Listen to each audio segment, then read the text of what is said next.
जय हिंद एवरीवन। महाशिवरात्रि आ रही है और होता है ना कि जब ऐसा समय आ रहा हो और आप कहीं विजिट पे गए हो तो वो समय याद आने लग जाता है। ऐसा ही कुछ हो रहा है क्योंकि 2025 में हम गए थे महाकाल उज्जैन और वहाँ जाकर जो एक्सपीरियंस हुआ वो कहते हैं ना कि कोई कोई यात्राएं ऐसी होती हैं जो उस समय के बाद खत्म नहीं होती बल्कि वो आगे बढ़ बढ़ के आपको और याद आती रहती है। ऐसा ही कुछ हुआ है मेरे साथ। और अब जब महाशिवरात्रि आ रही है तो याद आ रहा है वो हमारा समय जो हमने उज्जैन नगरी में, महाकाल की नगरी में बिताया था। दिसंबर की ठंड, उज्जैन की सुबह और महाकाल के दर्शन।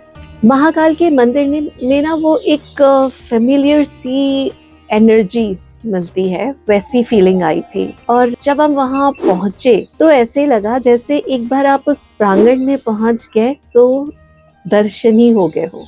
वो महाशिवरात्रि का समय नहीं था, कोई स्पेशल फेस्टिवल भी नहीं था, परंतु भीड़ ऐसी थी कि लग रहा था कुछ तो खास है। और उस खास में जो खुद के लिए होता है ना कि आपने कभी सोचा होता है कि हाँ ये भी एक ऐसी जगह है जहाँ जाया जाएगा और सडनली आप वहाँ पहुँच जाते हो, फिर वो जो एक फीलिंग आती है ना, वैसी फीलिंग बार बार हो रही थी। वो भीड़ देख के रियलाइज हो रहा था कि महाकाल के यहाँ पे ऑफ सीजन नाम की कोई चीज नहीं होती है। आप जब चले जाते हो वो स्पेशल दिन बन जाता है। और वैसा ही हमारे साथ था। हम दोनों यानी मैं और हमारे पति, हम दोनों साथ में थे और सब तरफ हर हर महादेव, जय महाकाल ऐसे चांट्स हो रहे थे और भीड़ थी और हम आगे बढ़ते जा रहे थे। And suddenly blink of an eye हम दोनों अलग हो गए। I was looking for him here and there and I couldn't see him, and he also was searching for his बीवी कहाँ गई अचानक इस भीड़ में। फोन वहां पर पहले से जमा हो जाते हैं और किसी तरह जब हम बाहर खुद स्वयं निकल चुके थे तो लोगों की काफी मदद हो रही थी, क्योंकि लोग जब मुझे हैरान परेशान देख रहे थे तो उन्होंने पूछा क्या हो गया। हमने कहा हमें अपने हस्बैंड को ढूंढना है और तुरंत एक जने ने अपना फ़ोन दिया। हमने फ़ोन किया पर रिंग जा रही थी, he had not still come out probably, तो फ़ोन नहीं लग रहा था। तब कुछ ऐसे लगा जैसे कि मंदिर में खो जाना, फिजिकली हम खोए थे पर शायद इमोशनली हम ज़्यादा खो गए थे। और ध्यान जो है वो फिर भी महाकाल के दर्शनों के लिए था, वो इमोशनल फीलिंग बरकरार थी।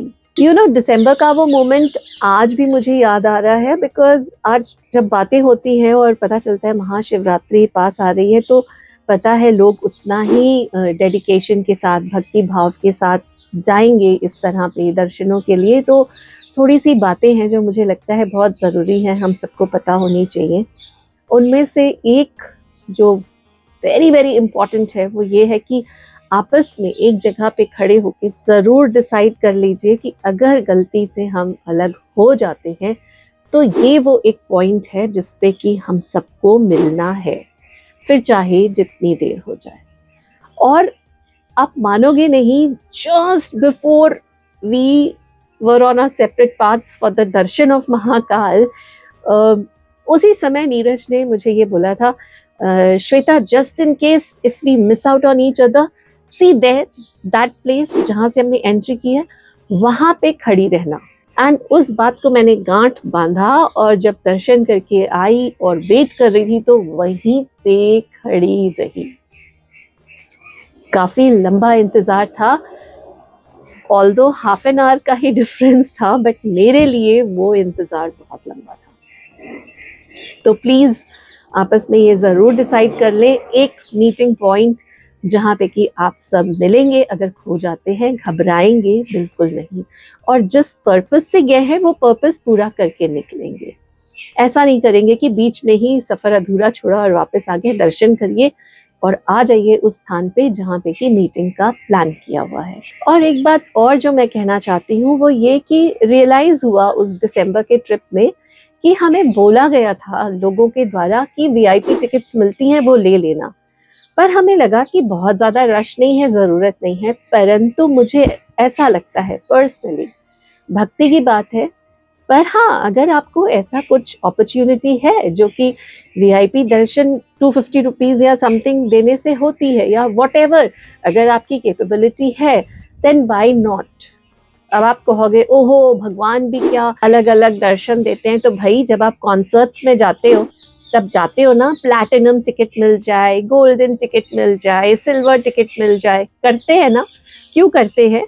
क्योंकि हमें लगता है जिस सिंगर को या जिस एंटरटेनर को हम देखने आए हैं, हम उसको एकदम फ्रंट रो में बैठ के देखें फॉर दोज फ्यू आवर्स, तब हमें पैसे खर्च करने बुरे नहीं लगते। हम मॉल्स में जाते हैं, एयरप्लेन्स में जाते हैं, तब भी हम हमेशा कोशिश यही करते हैं विंडो सीट ले, उसके लिए चाहे एक्स्ट्रा पे करना पड़े। मॉल्स में है तो हम क्विक एग्जिट्स ढूंढते हैं, हर जगह पे वी आर ट्राइंग दैट। तो फिर जब अपने भगवान के घर जा रहे हो और अगर भगवान ने आपको वो सुख संपत्ति सुविधाएं दी हैं, तो उनका भरपूर खुले मन से इस्तेमाल कीजिए और अच्छे दर्शन करिए, ऐसा मेरा मानना है। और मुझे लगता है अगर हमने शायद उस समय वो किया होता तो एक तो और नजदीक से दर्शन होते, दूसरा शायद हम दोनों खोए नहीं होते। पर उस खोने में भी भोलेनाथ ने हमें बहुत कुछ सिखा दिया, महाकाल ने हमें बहुत कुछ सिखा दिया। और finally we both met at the same point, जहाँ पे कि हमने डिसाइड किया था, जो हमारा मीटिंग का पॉइंट बन गया था।